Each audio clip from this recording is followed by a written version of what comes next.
बिस्मिल्लाहिर्रहमानिर्रहीम अस्सलाम वालेकुम। तो उम्मीद है आप सब लोग खैरियत से होंगे। पिछली जो मेरी वीडियो थी वो मैंने आपसे प्रेजेंट इंडेफिनिट टेंसेस के बारे में डिस्कस की थी कि प्रेजेंट इंडेफिनिट के इंफॉर्मेटिव, नेगेटिव और इंटेरोगेटिव सेंटेंसेस के बारे में। और जो आज की वीडियो है ये मैं आपसे प्रेजेंट कंटिन्यू टेंस के बारे में बताऊँगा, उसकी उर्दू पहचान और उसको इंग्लिश में कैसे कन्वर्ट करना होता है। सबसे पहले मैं आपको ये बता दूँ कि एक सेंटेंस में जो उर्दू का सेंटेंस होता है और इंग्लिश का, उसमें तीन जो है वो उसके हिस्से होते हैं। सबसे पहला जो होता है वो सब्जेक्ट होता है, जिसको उर्दू में फ़ाइल कहते हैं, ठीक है। उसके बाद जो इंग्लिश में तरतीब होती है, सब्जेक्ट के बाद वर्ब होता है, लेकिन हमारे पास जो उर्दू में तरतीब होती है फ़ाइल के बाद मफ़ूल होता है, ठीक है, और मफ़ूल के बाद फ़ेल होता है। जो हमारे पास इंग्लिश में होता है सबसे पहले सब्जेक्ट, फिर वर्ब और उसके बाद ऑब्जेक्ट। जी, तो जो काम करने वाला होता है उसको उर्दू में फ़ाइल कहते हैं और इंग्लिश में उसको सब्जेक्ट कहते हैं, ठीक है। और जिस चीज़ पे काम हो रहा होता है उसको उर्दू में मफ़ूल कहते हैं और इंग्लिश में ऑब्जेक्ट कहते हैं। और जो काम हो उसको फ़ेल कहते हैं उर्दू में और इंग्लिश में वर्ब कहते हैं। तो अब मैं आपको प्रेजेंट कंटिन्यू टेंस के बारे में बताता हूँ कि उसकी उर्दू पहचान क्या है। क्योंकि हमारे पास कोई टेंस आ जाता है तो हमें कैसे पता चलेगा ये प्रेजेंट कंटिन्यू टेंस है या कौन सा टेंस है। तो जो प्रेजेंट कंटिन्यू टेंस होता है उसकी उर्दू पहचान ये है कि उसके आखिर में रहा, रही, रहे। अगर हमारे पास कोई मुज़क्कर हो तो उसके आखिर पे रहा होगा, अगर हमारे पास मुअन्नस हो तो वो रही, और अगर जमा हो यानी ज़्यादा हो, चाहे वो मेल हो या फीमेल, जो ज़्यादा हो जाए तो वो रहे होता है। अब इसकी इंग्लिश पहचान क्या है। अगर हमारे पास सब्जेक्ट फ़ाइल जो है वो ही, शी, इट हो, यानी कि ही, शी, इट या वाहिद नाउन हो या कोई नाम हो, तो जो हमारे पास हेल्पिंग वर्ड होता है जो हम प्रेजेंट कंटिन्यू टेंस में यूज़ कर सकते हैं वो इज़ है।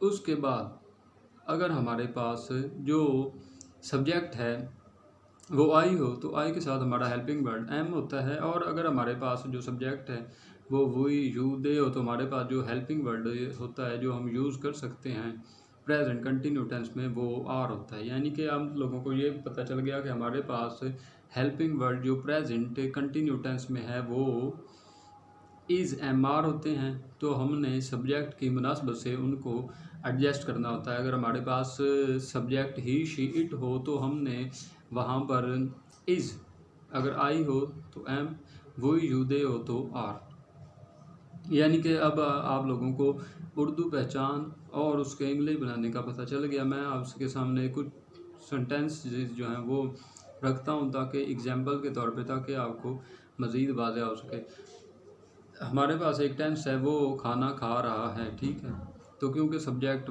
ही है, वो है, तो वो ही। अब हमारे पास जो ही में सब्जेक्ट में हेल्पिंग वर्ड यूज़ होता है वो इज़ है।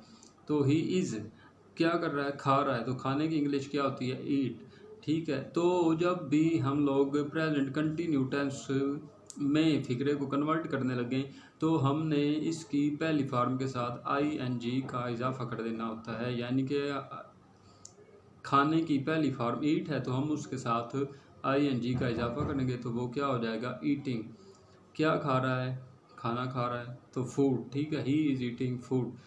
उसके बाद वो जा रहा है, ही इज़ गोइंग। वो खेल रहे हैं, दे आर प्लेइंग। हम गाना गा रहे हैं, we are singing a song, ठीक है। हम वही के साथ हमारा हेल्पिंग वर्ब आर इस्तेमाल होता है। और क्या कर रहे हैं जी, सिंग, गाना गा रहे हैं, ठीक है, गाना, तो गाने को क्या कहते हैं, सॉन्ग, और गाना गा रहे हैं, सिंगिंग, ठीक है। तो इसका क्या हो जाएगा, वी आर सिंगिंग आ, हो जाएगा we are singing a song, ठीक है।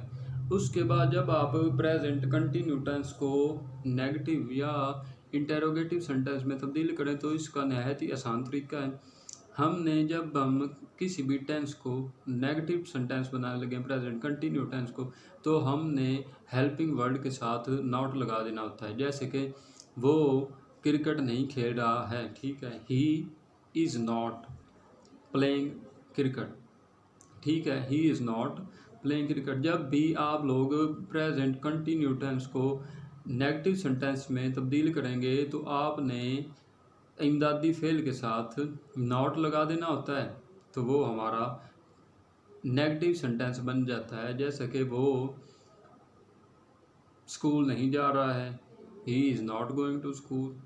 ठीक है, वो ख़त नहीं लिख रहे हैं, they are not writing a letter. ठीक है, यानी कि इससे हमें पता चल गया कि दे आर के बाद क्या लगा दिया, नॉट। उसके बाद जब आप लोग इसी सेंटेंस को प्रेजेंट कंटिन्यू टेंस को इंटेरोगेटिव सेंटेंस में सवालिया फ़िक्रात में कन्वर्ट करेंगे तो उसका और आपने कुछ भी नहीं करना, जस्ट उसके जो हेल्पिंग वर्ड हैं उनको आपने सब्जेक्ट से पहले लगा देना होता है। तो सब्जेक्ट से जब आप पहले लगाएंगे तो वो आपके पास एक इंटेरोगेटिव सेंटेंस आ जाएगा। जैसे कि क्या वो काम कर रहा है, इज़ ही डूइंग वर्क। ठीक है, क्या वो सबक याद कर रहा है, is he learning a lesson. ठीक है, याद कर रहा है, तो याद करना लर्न और उसके आगे ING का इजाफा कर देंगे आप। तो इस तरह हमारा जो प्रेजेंट कंटिन्यू टेंस है वो हमारे कंप्लीट हो गया। तो इसका जस्ट आपको सबसे पहले पता होना चाहिए कि इसकी उर्दू पहचान क्या है। उसके बाद आपने जो सब्जेक्ट होंगे उनके साथ हेल्पिंग वर्ड कौन से लगाने हैं, वर्ब, ये आपको पता होना चाहिए। और उसके बाद जो वर्ब की फर्स्ट फॉर्म है उसके साथ आपने ING का कंटिन्यू टेंस है वो हमारे कंप्लीट हो गया। तो इसका जस्ट आपको सबसे पहले पता होना चाहिए कि इसकी उर्दू पहचान क्या है। उसके बाद आपने जो सब्जेक्ट होंगे उनके साथ हेल्पिंग वर्ड कौन से लगाने हैं, वर्ब, ये आपको पता होना चाहिए। और उसके बाद जो वर्ब की फर्स्ट फॉर्म है उसके साथ आपने ING का इजाफा कर देना होता है। तो ये आपका प्रेजेंट कंटिन्यू टेंस जो है वो कंप्लीट हो गया। अगर आप लोगों को किसी भी बात की समझ नहीं आती तो आप कमेंट में पूछ सकते हैं, और उसके बाद इंशाल्लाह नेक्स्ट वीडियो जो है वो प्रेजेंट परफेक्ट टेंस के बारे में अपलोड की जाएगी। और कुछ मसरूफियत की वजह से वीडियोस जो हैं वो अपलोड करने में ताख़ीर हो जाती है, लेकिन मेरी कोशिश है कि इंशाल्लाह मैं इस तसलसल को बरकरार रखूँ और आपको मज़ीद वीडियोस अपनी शेयर करता रहूँ। और आपसे ये भी मैं कहता चलूँ कि इस चैनल को सब्सक्राइब भी करें और वीडियोस को लाइक और शेयर भी कर दिया करें। आप सब ने अपना बहुत सारा ख्याल